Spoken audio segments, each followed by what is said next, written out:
Allez, on est de retour pour la seconde partie des experts, tous les jours de 10h à 11h, en direct sur BFM Business. Avec cette bonne nouvelle, faut qu'on en sorte un peu là du marasme politique. L'économie française semble tenir. C'est la Banque de France qui nous l'indique hier. Plus 0,3% de croissance à nouveau au troisième trimestre. C'était la croissance enregistrée au deuxième trimestre, c'était déjà une bonne nouvelle. Jean-Marc Daniel, comment on arrive à sortir encore 0,3 point de croissance au troisième trimestre quand on voit le marasme politique dans lequel la France patauge et les chefs d'entreprise qui, depuis la rentrée, depuis la rève du MEDEF, n'arrêtent pas de nous dire dans un tel bazar, moi je coupe investissement et embauche. Oui, alors je pense qu'il y a un discours assez alarmiste sur les conséquences de la situation politique sur la réalité économique. Là aussi, il y a moins de conséquences ? Écoutez, la période de la plus forte croissance que nous ayons connue de la période des 30 Glorieuses, et notamment les fortes périodes de croissance, c'était sous la 4e République, et nous sommes revenus sous la 4e République. Vive l'instabilité alors. Donc voilà, donc effectivement, vous savez, et tout le monde le dit bien, quand on n'a pas de gouvernement, on n'a pas non plus de gens qui prennent des décisions absurdes. Voilà. Et donc, après tout, il va falloir s'habituer à cette idée qu'on n'a plus des premiers ministres qui durent comme Pompidou pendant 6 ans, bon, très bien. Et que finalement, les gens qui se lèvent le matin pour aller travailler ne se posent pas la question de savoir si Monsieur Lombard est en train de les observer et si Amélie de Montchalin pense à eux quand ils viennent travailler. Non, ils travaillent et puis après, c'est tout. Alors après, quand on regarde la situation de la croissance en France, moi, il y a deux choses qui me frappent. La première, c'est qu'effectivement, on a quand même, malgré des taux de croissance qui sont encore positifs, on a quand même une croissance qui est affaiblit en fait la croissance potentielle, la croissance de long terme, c'est celle dont on parlait avec François, c'est-à-dire la productivité n'est pas vraiment au rendez-vous. Et je maintiens là aussi mon obsession, ça va faire 3 fois depuis le début de l'heure que je le dis, c'est que si on la répétition est le premier pilier de la pédagogie, Jean-Marc. Si on ne peut pas avoir la qualité du travail, il faut avoir la quantité. Oui. Et on a focalisé beaucoup la quantité, encore une fois, sur l'âge de départ à la retraite, qui est un dossier d'ailleurs qui est en train de s'effacer progressivement. Le temps efface les points de blessure que le temps n'efface, comme disait le poète, et donc le problème de la retraite est en train de se résoudre par... Le Parti Socialiste propose de revenir à 62 ans dans son contre-budget quand même. Je ne suis pas sûr qu'on n'en parle pas pendant l'examen budgétaire. Oui, bon, on va commencer, puis bon, progressivement... Mais, et donc, je pense qu'il faut aussi se poser la question de savoir... la durée du temps de travail des 35 heures, parce que même si on travaille un peu plus, encore une fois, ça déclenche. Et donc, je crois qu'il y a un problème de quantité de travail. Et la deuxième chose, c'est que systématiquement, maintenant, dès qu'on a un peu de croissance, notre déficit extérieur recommence à se creuser. C'est-à-dire qu'on a quand même, là aussi, un pays qui vit au-dessus de ses moyens. On achète à l'extérieur. On achète à l'extérieur. Il y a une espèce de problème de pouvoir d'achat dans ce pays, qui est que ce pouvoir d'achat, il y en a trop parce qu'on est obligé chaque fois. Ça, c'est la provocation de Jean-Marc Daniel. Trop de pouvoir d'achat. Chaque fois qu'on relance. Pas de perspective, mais trop de pouvoir d'achat. Ça se termine par des importations. Et donc, il y a une vraie. Alors, si on doit réfléchir sur le plan fiscal et tout ça, il y a une vraie action à mener pour favoriser l'investissement, pour faire en sorte que, effectivement, l'appareil productif soit à même de répondre aux attentes de la population. Alors, je suis pas sûr, Jean-Daniel Lévy, que les Français soient tout à fait d'accord avec Jean-Marc Daniel quand il dit qu'il y a trop de pouvoir d'achat en France, mais cette croissance, cette prévision de croissance de 0,3 points au troisième trimestre, elle tient notamment par la consommation. Est-ce que c'est le sentiment des Français ? Trop de pouvoir d'achat et finalement, on a le moral, on continue à consommer. J'en ai pas croisé souvent des Français qui nous disaient ou qui se plaignaient d'avoir trop de pouvoir d'achat. Donc ça, c'est peut-être le premier. Oui, ils vont se plaindre du jour où le FMI va leur tomber dessus parce que leur déficit extérieur est devenu insupportable. Après, ça peut être effectivement c'est ce point-là qui peut arriver, mais qui ne sera pas à leurs yeux directement lié à la question du pouvoir d'achat. Ce qui est intéressant d'ailleurs dans ce que vous indiquez, c'est que quand on interroge les Français, ils ont globalement envie plutôt de consommer français, de consommer européen éventuellement, etc. Mais on voit que dans les pratiques, ça n'est pas le cas. Pourquoi ? Parce qu'à un moment ou à un autre, il y a la question du prix. Bah oui. Parce qu'à un moment ou à un autre, il y a la question du prix. Ils peuvent même être critiques à l'égard d'un certain nombre de plateformes. Et que le moment où il faut faire le choix entre des valeurs, des aspirations, et puis une comparaison en plus que l'on peut faire de manière beaucoup plus facile, aisée aujourd'hui qu'on pouvait le faire il y a encore une vingtaine d'années, fait qu'ils vont se tourner vers ce qui apparaît comme étant globalement le moins cher d'un point de vue global. Donc c'est une des raisons pour lesquelles. Il y a un des points qui est un peu surprenant face à la situation actuelle, c'est qu'en général, on est un des pays où il y a la plus grande corrélation entre la confiance à l'égard du politique, la confiance à l'égard de l'avenir et la consommation. Et qu'on voit bien que nous sommes un pays qui a tendance à thésauriser de manière massive, même quand on regarde par rapport au niveau européen, parmi les pays qui a tendance à le plus épargner, non pas pour se dire qu'on va faire des investissements pour plus tard, mais par prudence. Et quasiment 1/5 du revenu disponible des ménages dorénavant est épargné, 19%. Dans ce contexte-là, on voit bien que plus on a confiance dans le pouvoir politique, plus on a confiance dans l'avenir, plus les Français sont prêts, si ce n'est à prendre des risques, en tout cas à se dire j'ai moins besoin d'avoir ce petit matelas de précaution au cas où. Plus on est inquiet. Et donc là, on est face à une situation qui est un peu différente, peut-être liée aussi à ce qu'on a évoqué tout à l'heure, des dépenses qui sont des dépenses contraintes.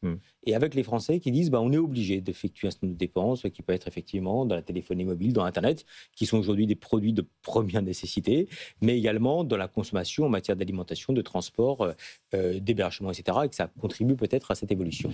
François Heckel, est-ce que ce taux surprenant, il surprend bien, tant mieux, de perspective de croissance au troisième trimestre, il n'est pas à mettre en miroir aussi de notre déficit public. C'est-à-dire que quand on a 150 milliards de déficit public et un taux de dépenses de 57%, est-ce qu'il n'est pas normal qu'on maintienne une forme de croissance, mais artificielle, si je puis dire? Est-ce que ce n'est pas la dépense publique et nos déficits qui tiennent cette croissance française?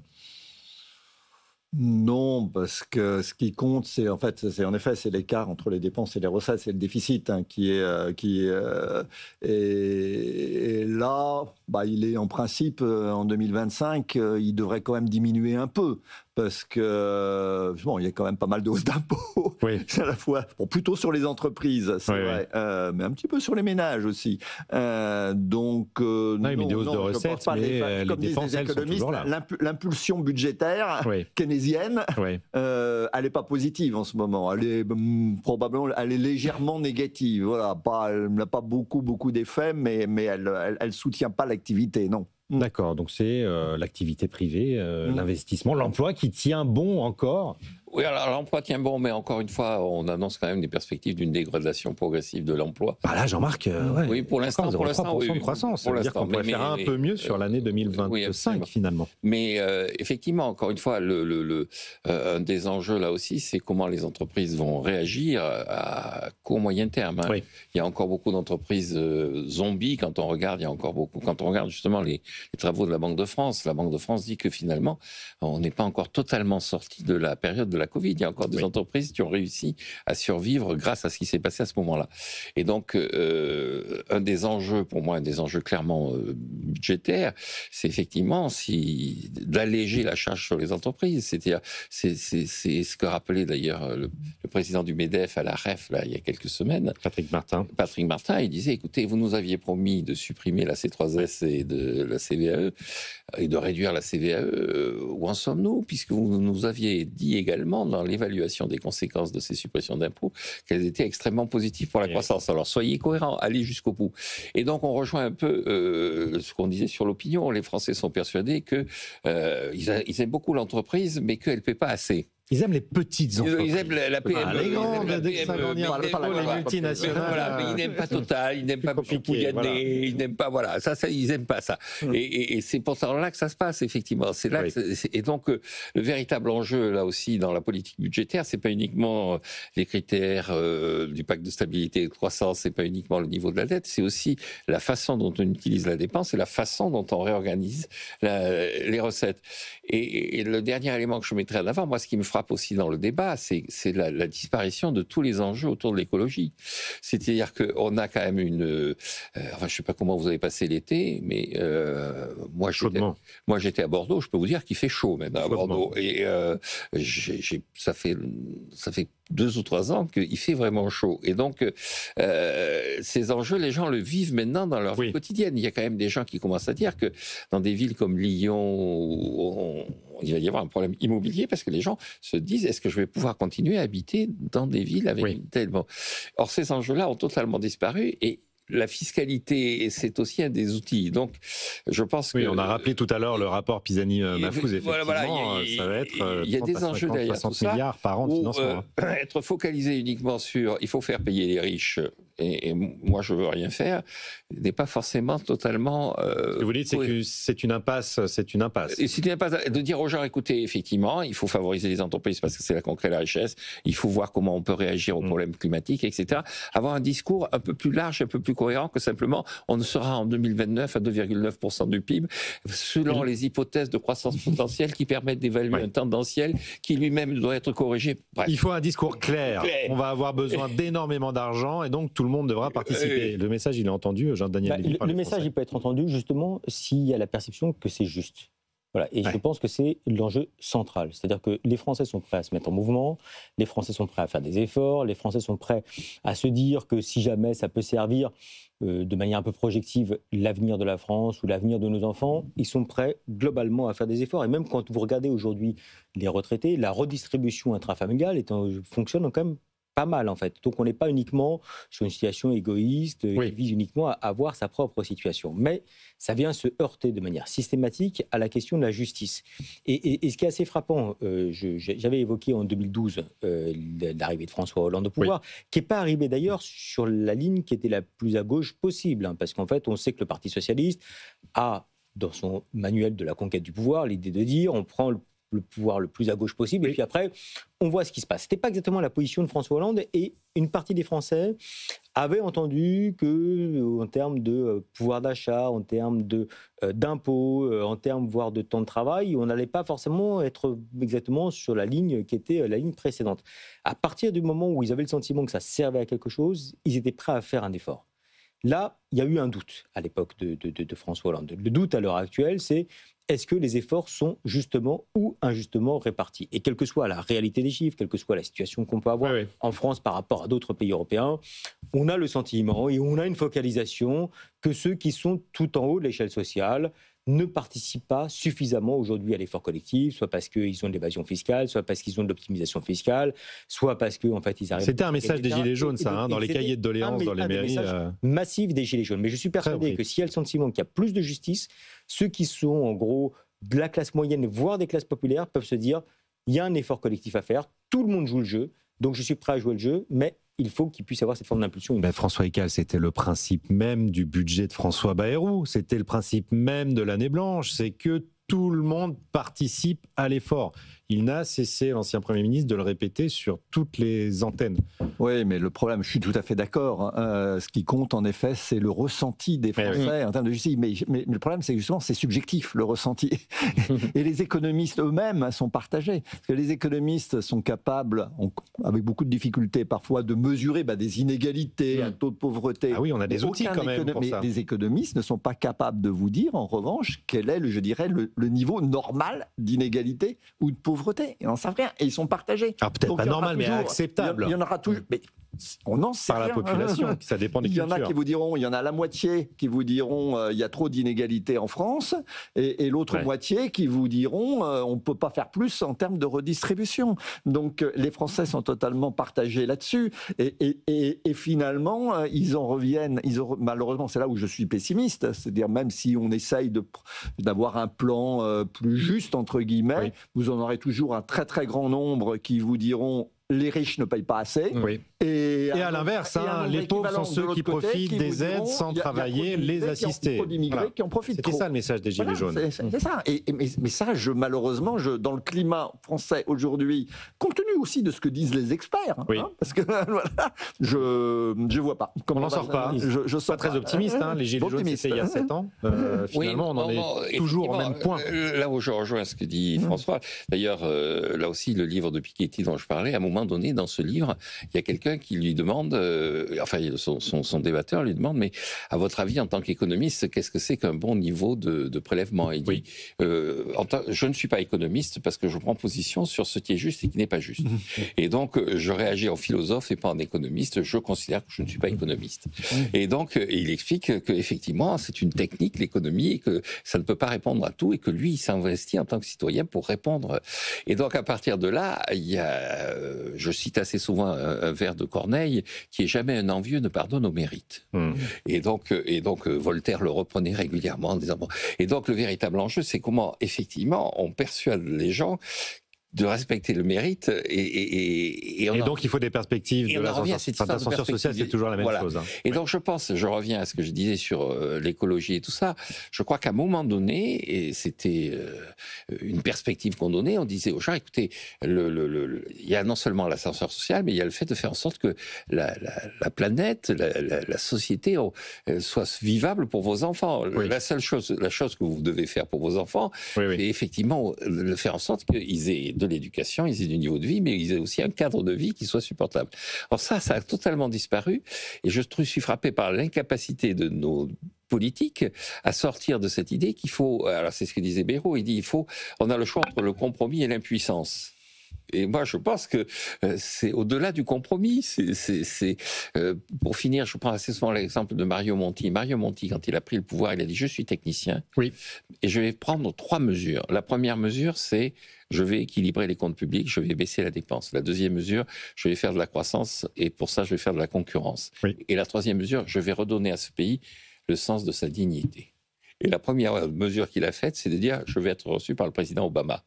Parce que ça veut dire que l'Italie est de nouveau un pays qui est une grande puissance. Donc vous êtes associé à un projet.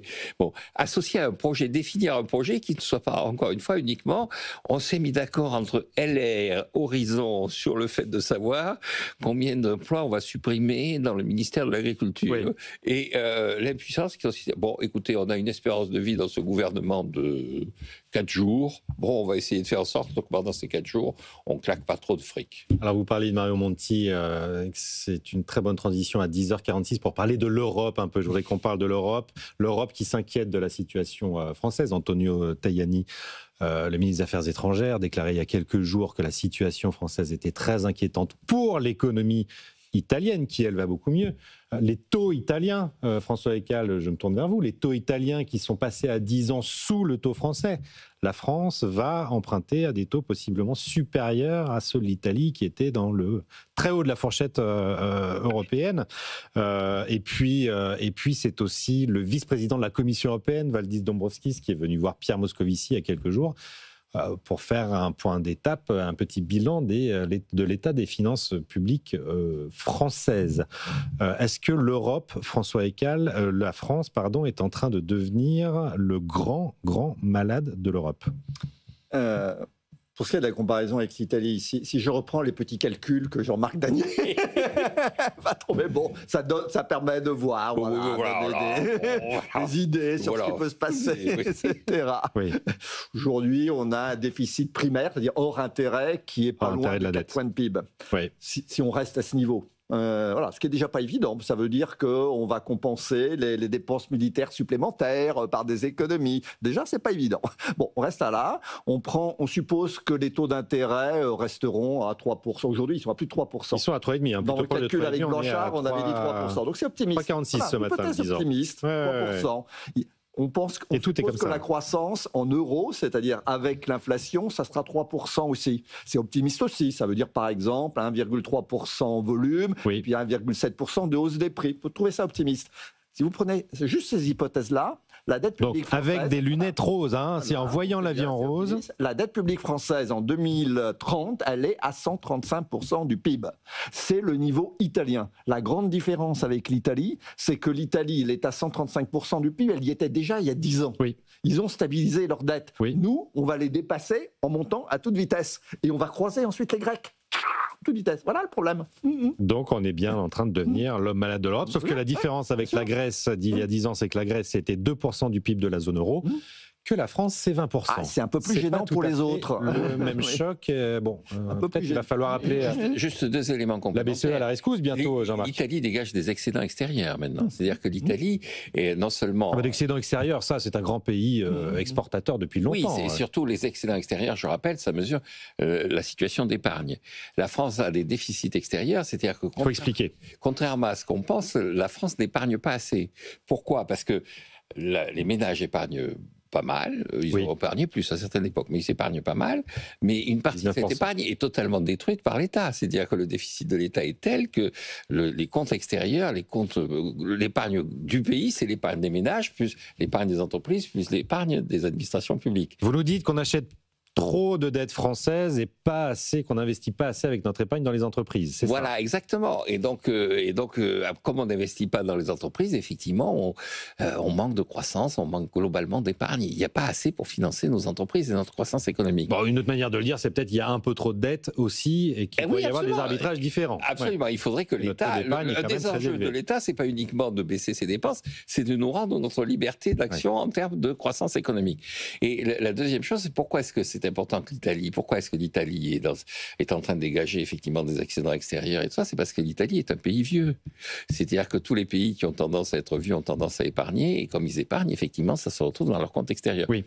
Grosso modo, les Français ne sont pas là aussi, à mon avis, assez lucides sur le fait qu'ils sont vieux. C'est-à-dire que cet été, le nombre de décès mensuel a dépassé le nombre de naissances. C'est une vraie bascule. Et donc là, c'est une vraie bascule. Et c'est ça aussi qu'il faut préparer. Il faut préparer la dette écologique et il faut préparer la disparition de... Enfin, disparition, pas trop vite, Jean-Marc. La réduction. La réduction des naissances.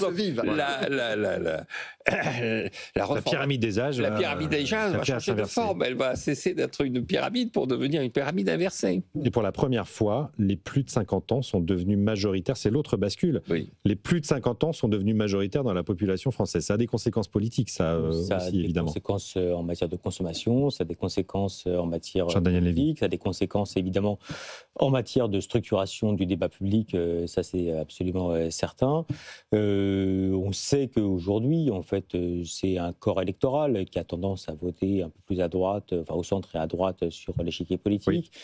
Et s'il y a une nouveauté, c'est le vote de cette tranche d'âge pour des formations d'extrême droite, dont le Rassemblement national. Parce que historiquement, faisait moins. Il faisait moins, ou très peu, surtout, en fait. Et on voit que cette génération, qui pour partie d'ailleurs même a pu connaître 68, est amenée à voter pour le Rassemblement national de manière importante. Enfin, au cours des dernières élections européennes ou législatives, c'est un quart des 50 ans et plus. Et les motivations sont lesquelles ? Les motivations, alors on y revient, c'est la question du pouvoir d'achat et c'est la question de la sécurisation d'un point de vue global. La sécurisation, ça peut être la sécurisation d'un point de vue économique, ça peut être d'un point de vue social et évidemment d'un point de vue d'immigration. Ce n'est pas le seul registre, mais c'est également ce identitaire et culturel. Et avec également un point où la question de la compétence du Rassemblement national est aujourd'hui bien moins remise en cause de la part de ces franges de population comme de la part de populations qui sont issues des classes moyennes ou des classes supérieures qui étaient jusqu'à présent assez rétives à voter pour le Rassemblement national. Donc il y a une forme de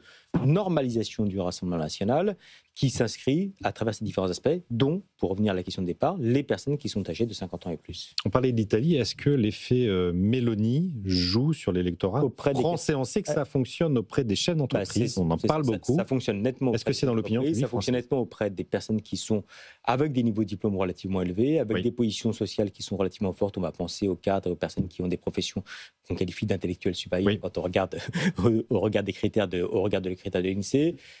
Ça ne traverse pas aujourd'hui le reste de la population, les personnes qui sont issues des classes moyennes, etc. Mais en tout cas, l'impression globale, que ce soit d'un point de vue économique, que ce soit d'un point de vue en fait, de place de l'Italie, effectivement, et vous avez raison de le souligner, sur la scène politique internationale ou de dynamisme d'un point de vue global, plus les petits messages qu'on entend, regardez, l'Italie s'en sort mieux que nous à travers les exemples qui viennent d'être donnés. Le PIB par tête italien a aussi rejoint cette année, pardon de vous couper, mais le niveau du PIB par tête français. Et fait qu'on ne se dit pas que l'extrême droite au pouvoir dans un pays, c'est la catastrophe. Et ni de la catastrophe d'un point de vue économique, ni d'un point de vue social, voire même en termes d'ambiance qui existe dans le pays, parce qu'on n'a pas l'impression que l'Italie aujourd'hui est à feu et à sang, ou qu'il y a des tensions majeures qui empêchent l'Italie de pouvoir avancer d'un point de vue global. Donc on a cette petite musique qui est de dire, globalement, ça ne fonctionne pas si mal. Et si je dois faire une comparaison au niveau international, l'idée c'est de dire que la Grande-Bretagne regrette d'avoir quitté le Brexit, enfin d'avoir quitté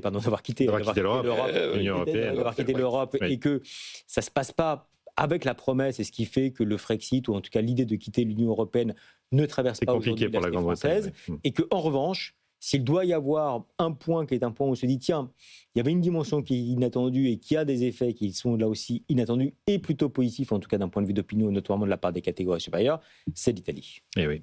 Il nous reste, 3 minutes, donc un tour de table extrêmement rapide. Mais pour parler du discours de l'état de l'Union, la présidente de la Commission européenne, Ursula von der Leyen, va le prononcer à midi, d'ici 1 heure. On est à peu près 1 an, quasiment jour pour jour, après la remise du rapport Draghi. Et on attend toujours François Ekal. On a eu beaucoup d'annonces en début d'année, de grandes ambitions, et finalement, on voit que ça patine depuis. Ursula von der Leyen est de plus en plus critiquée. Oui, mais malheureusement, l'Europe ressemble un peu à la France en termes d'instabilité, de désaccords politiques, etc. Elle a un Parlement, elle a des États autour du Conseil des ministres, des États qui ont des positions de plus... qui est quand même très difficile de rassembler. Oui. Donc je suis aussi assez pessimiste sur les capacités d'action. Les capacités de réaction de l'Europe, pour les mêmes raisons de divergence politique. Le salut ne viendra pas de l'Europe. Jean-Marc Daniel. Non, moi je ne suis pas du tout pessimiste. Je pense que cette année aussi, l'Allemagne est devenue le pays ayant le plus d'avoirs extérieurs nets au monde et a dépassé le Japon. L'Italie est en passe d'augmenter également son avoir extérieur net. L'Europe est devenue effectivement une masse financière, une masse d'épargne susceptible d'être placée à l'extérieur considérable. Et pour son problème démographique, la réponse, c'est pas le rapport Draghi qui dit il faut réindustrialiser. Oui. C'est de voir qu'est-ce qu'on va faire de cette épargne. Et je n'avais pas eu l'occasion. Donc l'Europe doit partir acheter des entreprises là où il y a de la croissance. Là où il y a de la croissance et de la jeunesse. Et donc je ne terminerai pas cette émission sans dire Mumbai. Il faut aller investir L'appel de Mumbai, récurrent de Jean-Marc Daniel. Un dernier mot, Jean-Daniel Lévy, sur ce qui est assez frappant, c'est que vous prenez 100 Français au hasard et vous leur demandez quelle est la nature du discours d'un point de vue global qui peut être retenu par la présidente de la Commission européenne. Ils seront bien normal de pouvoir le faire. Et il y a des pays d'Europe où c'est un événement. Le discours de von der Leyen, notamment dans un certain nombre de pays de l'Est, on peut penser à la Roumanie, etc., où c'est diffusé de manière massive sur les grandes chaînes de télévision et qu'après, ça fait l'objet de débats.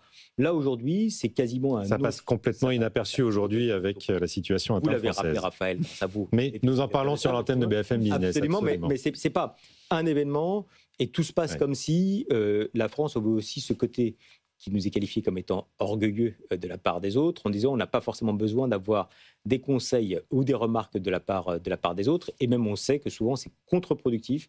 Je reprends en fait le débat juste précédent, que lorsque l'Europe commence à dire à la France, vous faites mal, vous pourriez faire différemment, ou on est inquiet pour vous, ça a plutôt tendance à crisper nos compatriotes qu'elle les a cités à pouvoir modifier leur comportement ou leurs opinions. Bon, merci, ce sera le mot de la fin. Merci à mes 3 experts, Jean-Daniel Lévy, Jean-Marc Daniel, François Ekal.